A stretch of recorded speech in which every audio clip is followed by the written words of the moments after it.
close to 3 gallons of fuel. So basically, the consumption of energy could have been done and inculcated to us. It should have even become part of the syllabus so that we inculcate those values into our people. But unfortunately, it's coming more like on a campaign promise. That is starting in 2016, where you find that now we're having this challenge of load shedding. That's where now everybody comes to say, no, you are telling us to shift from here to the other side. But I thank God and I thank this government that so far, as Zambians, we have shown that resilience. And we have diversified within a short possible time. We were dependent 99% by 2015. Today, it's almost close to about 80%, 20% of our activities that have been diversified. And I'm happy to see if I move into these some of these centers, business centers now, they have this genset. And you know, we are passing on the cost. We have to share this thing. But otherwise, as you rightly said, identify if it is happening the way we are doing it now, you find that it will affect our personal budgets. And the most important thing that the government has talked about is remaining resilient, and then also the culture of telling people the truth. Right. So as a Patriot Front, I'm very happy that the president has been truthful through and through. And I think as he assumed the office, or the Republican office, is it in 2016, he told everyone that I will be making very bold decisions. Some of them you won't like me. Some of them you love me. But at the end of the day, I want to make sure that this nation is put out of this environment we're in. Now, the other issue, obviously, that borders on small businesses, and of course, this is a very, very critical area to actually look at.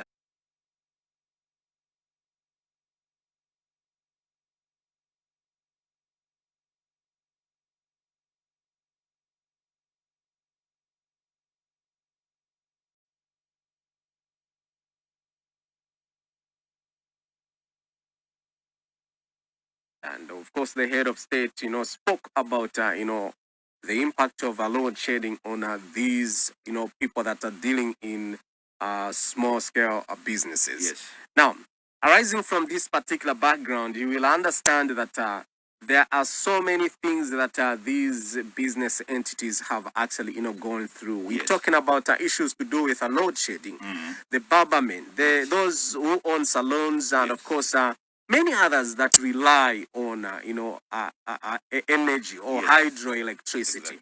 which has obviously, brought about a lot of impediments. And Yes. if you remember last year, when I brought you on this particular program, you actually assured the nation through, the implementation of, some hydro and solar Yes. generating of power. Yes. You highlighted that as we hit March, which is this year, Yes. load shedding would actually be a thing of the past. But we have continuously, seen this hiccuping in as far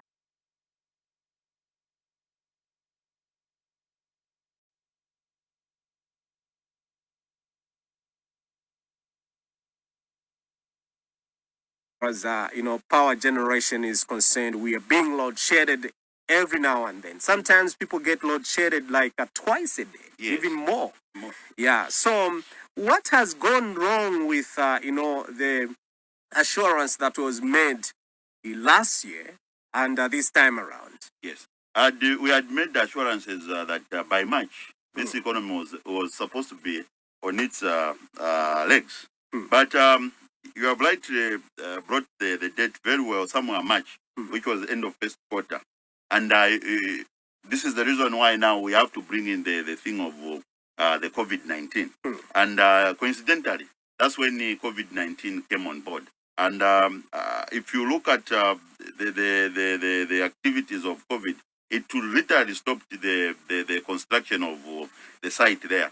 We have about 5,000 youths who have been involved there. Others were locked. We had almost everything in disarray. Even the engineers who are constructing that, they are from China.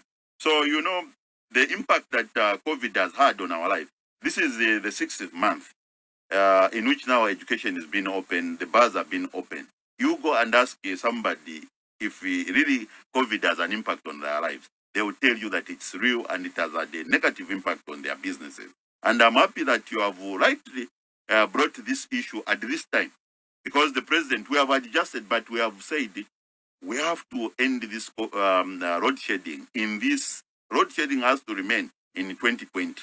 And have this assurance, especially that looking at the new normal in which we are, the company which has been assigned to, which is mandated and assigned to execute this project, ZESCO, it has assured the nation, and so far so good. Some of the turbines have been commissioned. So basically, we are expecting that by the end of this year, the road shedding will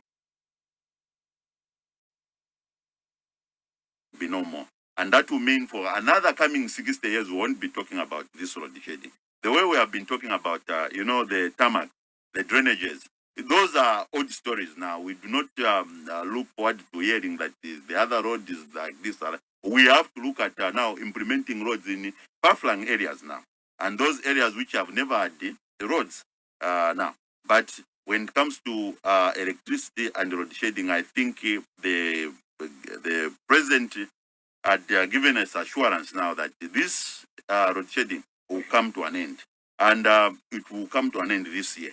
We would have failed maybe by March, but what is important is that this year, and if COVID had not come along, we would have seen to it that this thing would have come to pass. Because, the people who are doing this job, it's not only ZESCO, but they have imported experts from China, and China was badly hit. So basically, those are some of the effects of COVID, and we are still feeling this COVID in our midst.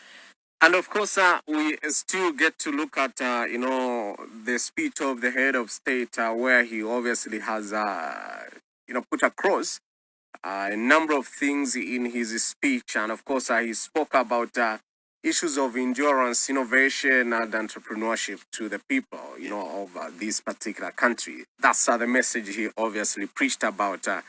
And of course, we have also looked at some of the empowerment activities that are obviously, going on. And of course, that now a lot of people are asking the criteria under which these empowerments are actually hinged on, and also whether they are actually sustainable. Are they sustainable? And also the criteria under which one is actually, qualifying to have these empowerment programs. The criteria is there, and then also I think for the government to come up with such pronouncement, the money has been made available, and we have seen almost close to about 15% so far has been enrolled across the nation.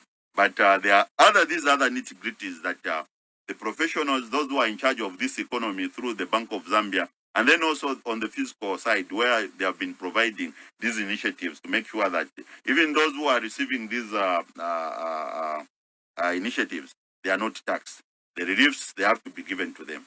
So even when they're importing these things, I think there are those such incentives. So basically, the government is an octopus. It's very big.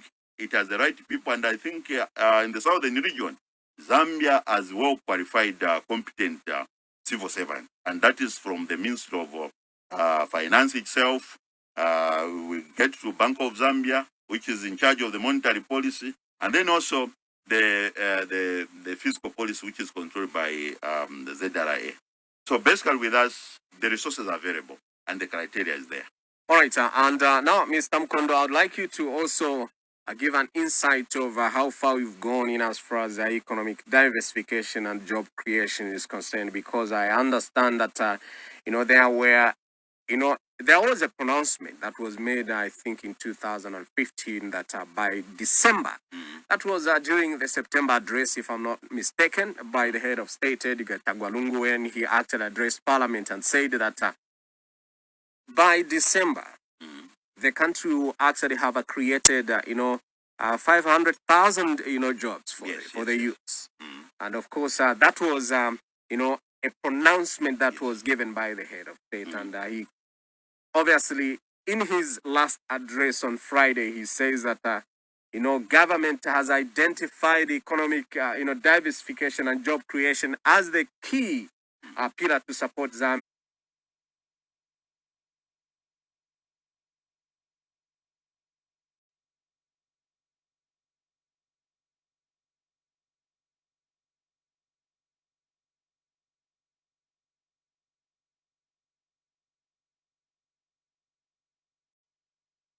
Zambia's development agenda.